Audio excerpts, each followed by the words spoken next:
España, 21 de febrero de 2026. En el análisis de hoy abordaremos la expansión comercial agroalimentaria en el sudeste asiático, las tensiones y soluciones en infraestructuras y medio ambiente desde Doñana hasta Castilla y León, los valores de inclusión en la educación y la administración y los engranajes legales invisibles que mueven el país. Comencemos el debate. Resulta verdaderamente fascinante detenerse a pensar en la colosal cantidad de información vital que rige el día a día de un país entero, y que, bueno, casi siempre pasa completamente desapercibida para la inmensa mayoría de la ciudadanía. Totalmente.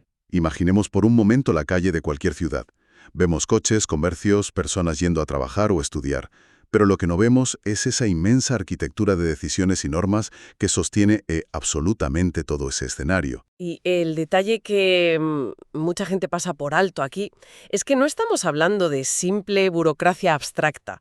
Nuestra misión en este análisis no es enumerar matos fríos, para nada. Es desgranar precisamente cómo esas decisiones administrativas construyen la realidad física, social y económica. Claro, es que es un tejido. Exacto. Es un tejido interconectado.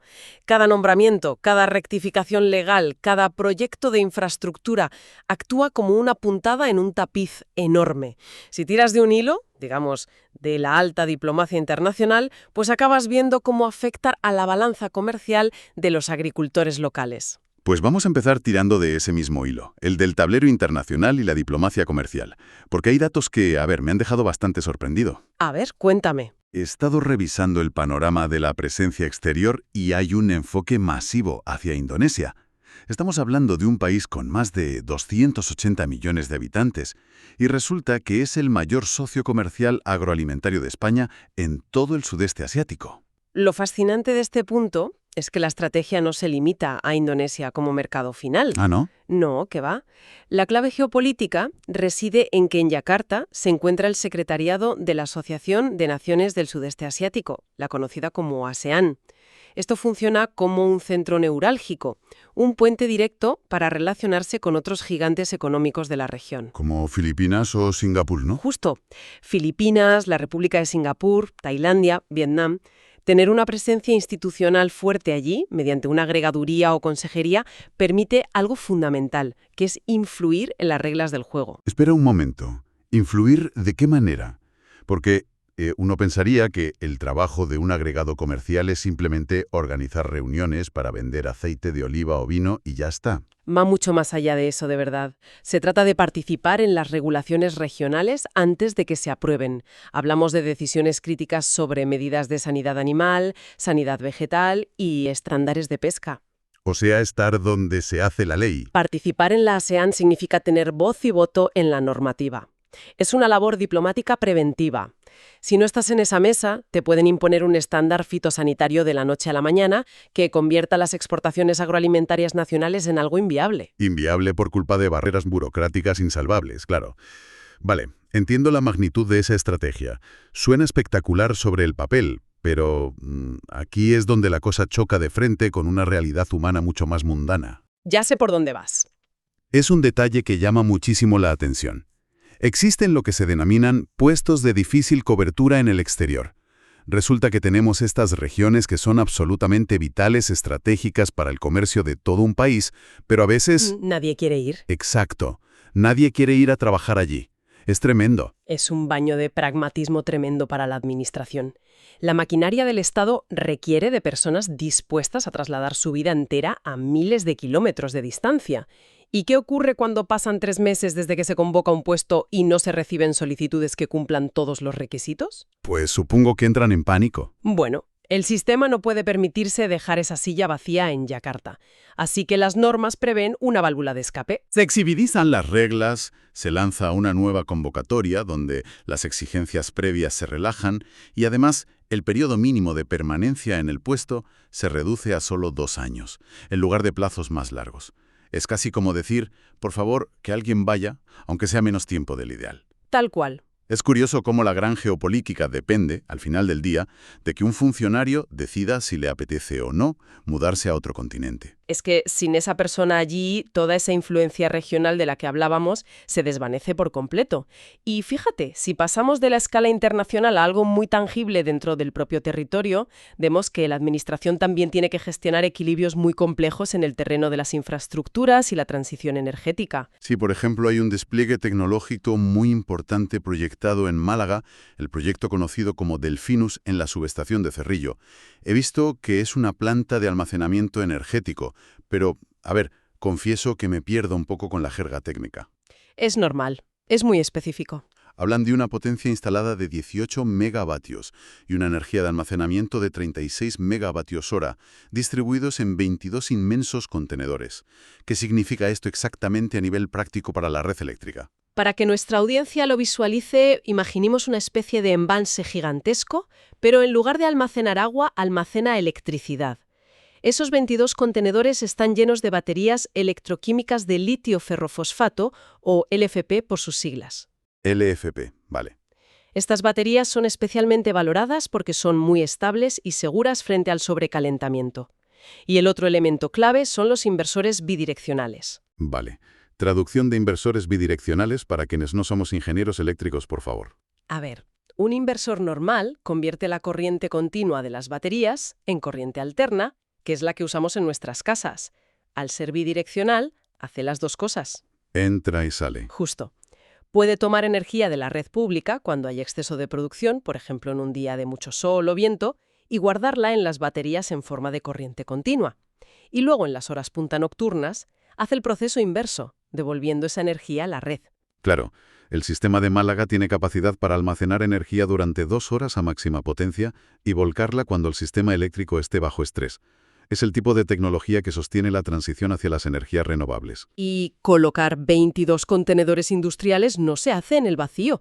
Requiere una interacción muy cuidadosa con el entorno físico, gestionando desde los viales de acceso hasta los residuos. Y hablando de esta fricción entre la ingeniería humana y la naturaleza, hay un caso que ilustra perfectamente este reto. Miremos hacia el sur, ¿no? Al Parque Nacional de Doñana. Exactamente, concretamente al núcleo de Matalascañas, en Huelva. Allí, el gran desafío es cómo salvaguardar los valores naturales de la reserva mientras se mantiene el abastecimiento de agua. Un tema delicadísimo. Si conectamos esto con el panorama general, es un ejemplo de manual de cómo la técnica debe subordinarse a la ecología. El problema histórico radica en de dónde se extrae el agua subterránea. La solución por la que se apuesta ahora, tras realizar modelos matemáticos y análisis piezométricos, es reorganizar completamente los sondeos de extracción. Un inciso rápido. ¿Qué es exactamente un análisis piezométrico? Suena a algo médico casi. Básicamente, consiste en medir la presión y el nivel del agua subterránea a través de perforaciones llamadas piezómetros. Es como tomarle el pulso y la tensión arterial al acuífero para saber cuánta agua tiene, hacia dónde fluye y cómo reacciona cuando extraes una cantidad determinada. ¿Vale? Y lo que revelan estos análisis es que hay que dejar de explotar las arenas superiores del acuífera. ¿Por qué las arenas superiores en concreto? ¿Qué tienen de malo? Porque presentan menor transmisividad y un comportamiento hidrogeológico muy irregular. En términos simples, la transmisibilidad mide la facilidad con la que el agua puede viajar a través de las rocas o la tierra. Las arenas superficiales allí no permiten un flujo constante. Así que la decisión técnica es mover los sondeos hacia el oeste y extraer el agua del nivel acuífero profundo, que tiene características muy diferentes. A ver si lo he entendido. Para visualizarlo mejor, la transmisividad es, salvando las distancias, como la diferencia entre intentar absorber agua con una esponja muy densa y apretada frente a hacerlo con una mucho más porosa y abierta. Esa es una analogía perfecta. Las arenas superiores son esa esponja apretada. Simplemente no permiten que el agua fluya con la facilidad necesaria. Si fuerzas la extracción ahí, afectas directamente al equilibrio de la superficie, que es lo que sostiene ecosistemas vitales como las lagunas peridunares de Doñana. Es fascinante cómo un cambio en la profundidad de un tubo protege un paisaje entero. Y fíjate cómo esta dualidad entre la actividad humana y la fauna silvestre cambia de forma radical si nos movemos a otro escenario geográfico. A ver, ¿dónde vamos ahora? Viajemos mentalmente a la meseta norte, a la unidad de paisaje de las Campiñas de la Guareña, al sur del Duero, en Castilla y León. Un territorio inmenso, dominado por cultivos de cereales y asentados sobre arcillas. Allí, la planificación territorial detalla cómo las nuevas infraestructuras vinculadas a la ganadería industrial deben coexistir en un espacio muy particular. Sí, es un contraste brutal. Por un lado tienes el desarrollo agropecuario moderno, con sus naves e instalaciones. Pero por otro, resulta que esa área está integrada en la Zona 2 del Plan de Conservación y Gestión del Lobo Ibérico. Ojo a eso. Y no solo eso, también documentan la presencia de fauna protegida mucho más pequeña y vulnerable, como el galápago leproso, un reptil endémico que figura en el listado de especies en régimen de protección especial. La Administración intenta cuadrar el círculo de la coexistencia entre el tractor, el superdepredador y la tortuga acuática. Lo cual nos lleva a una reflexión interesante sobre la planificación. En el caso de la fauna, la Administración traza mapas y zonas de exclusión, pero cuando intenta planificar el comportamiento de las personas, a veces el resultado es muy distinto al esperado. Uy, sí, la gente hace lo que quiere. Y para ilustrar esto, podemos bajar a una escala hiperlocal: la movilidad diaria en Cataluña. Pensemos en una estación específica de la red de Rodalès que da servicio a líneas que conectan desde Lleida y Tortosa hasta Barcelona. Los datos de esa estación son muy concretos. Un volumen de más de 378.000 viajeros al año, lo que equivale a unos 860 viajeros diarios en promedio. Y aquí es donde la infraestructura oficial choca con la tozudez de la realidad humana. El diseño original provee una zona de aparcamiento público gratuito y debidamente asfaltado justo al lado del edificio de viajeros. Sin embargo, ¿qué hacen esos 860 viajeros en su día a día? Han generado de manera completamente espontánea un segundo aparcamiento al otro lado de las vías. Un terreno sin asfaltar, sin iluminación oficial, puro polvo y tierra. ¿Y lo usan a diario? A diario. Es la demostración palpable de que, por mucha planificación técnica que se haga en un despacho con mapas y presupuestos, el ciudadano siempre buscará la ruta más corta, el acceso más directo o la solución más práctica.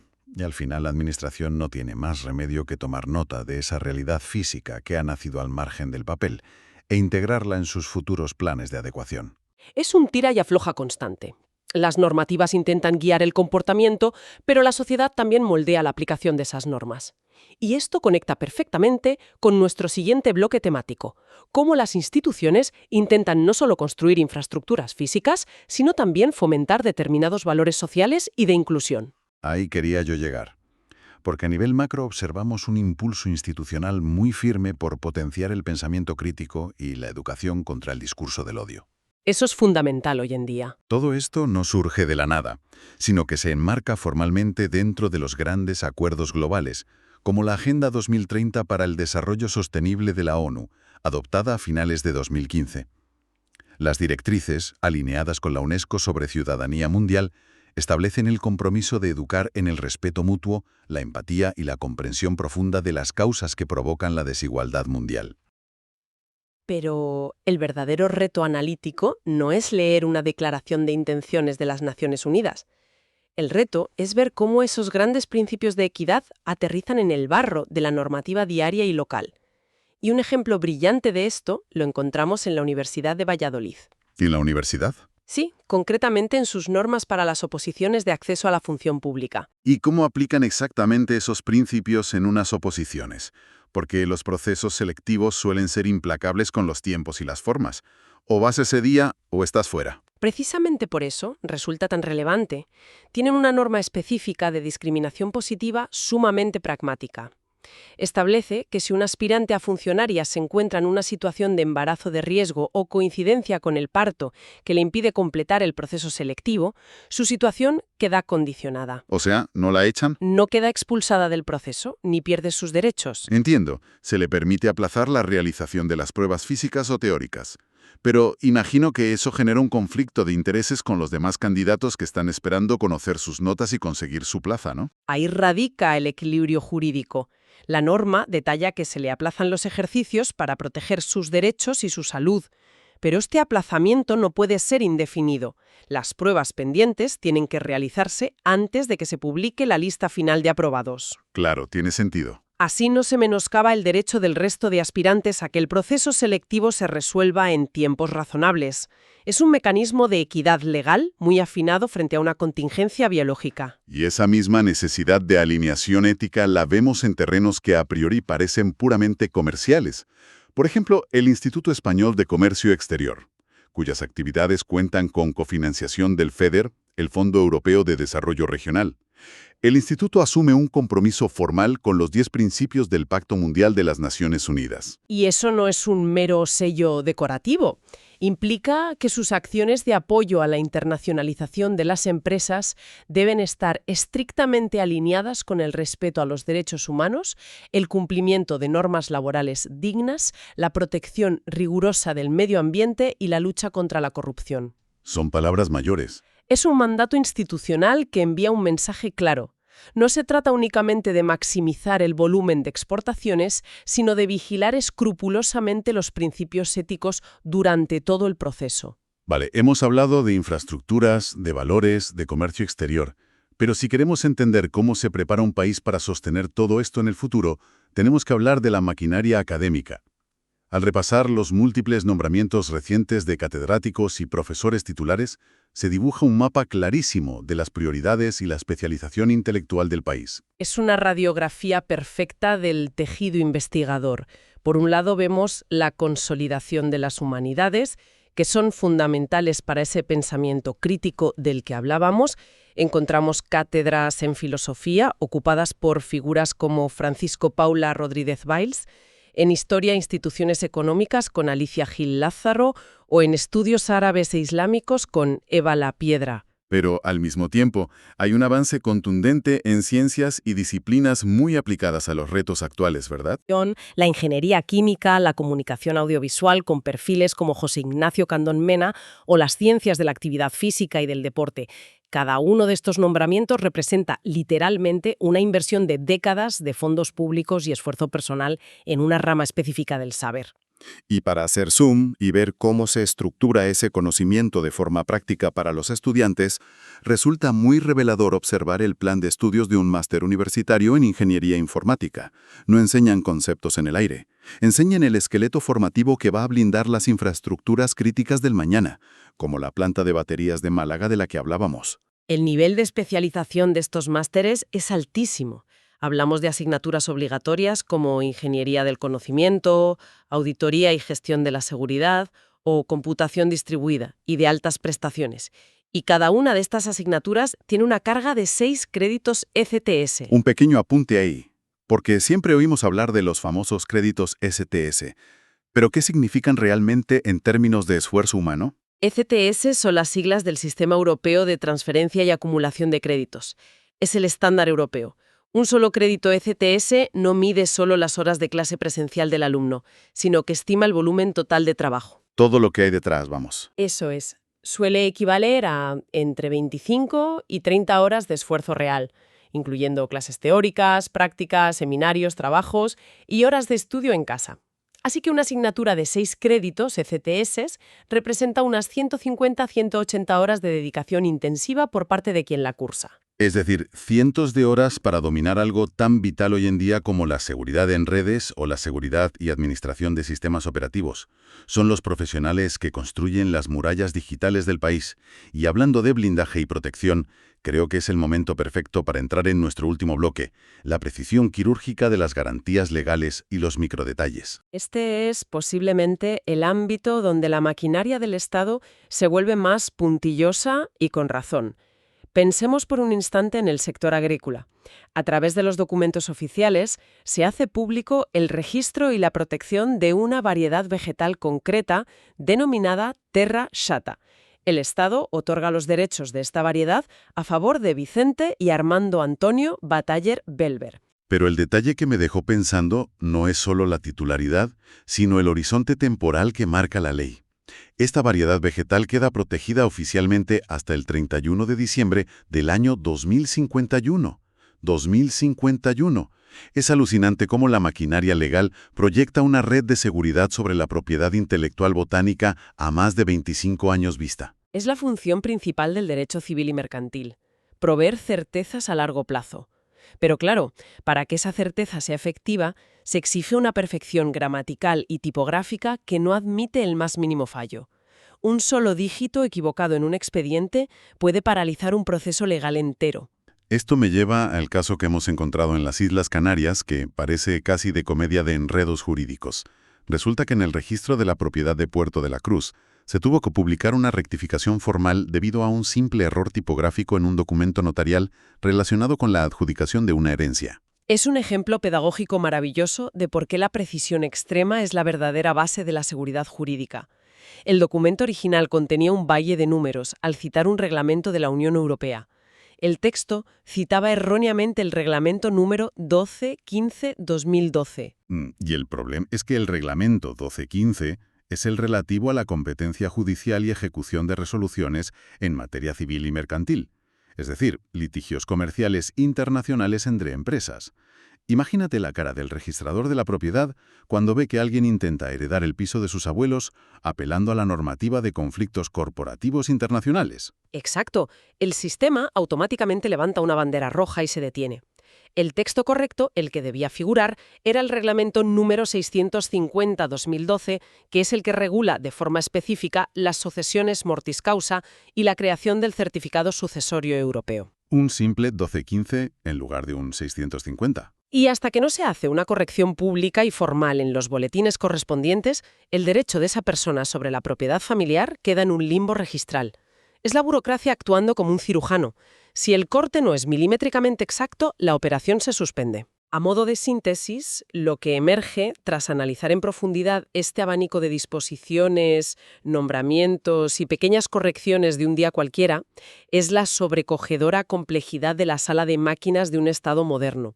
Es un sistema capaz de gestionar simultáneamente el volumen comercial agroalimentario para cientos de millones de personas en el sudeste asiático, calibrar la dinámica de fluidos en los acuíferos profundos de Doñana, asegurar los derechos a una opositora embarazada en Valladolid y paralizar una herencia en Tenerife por un error tipográfico en la mención a un reglamento europeo.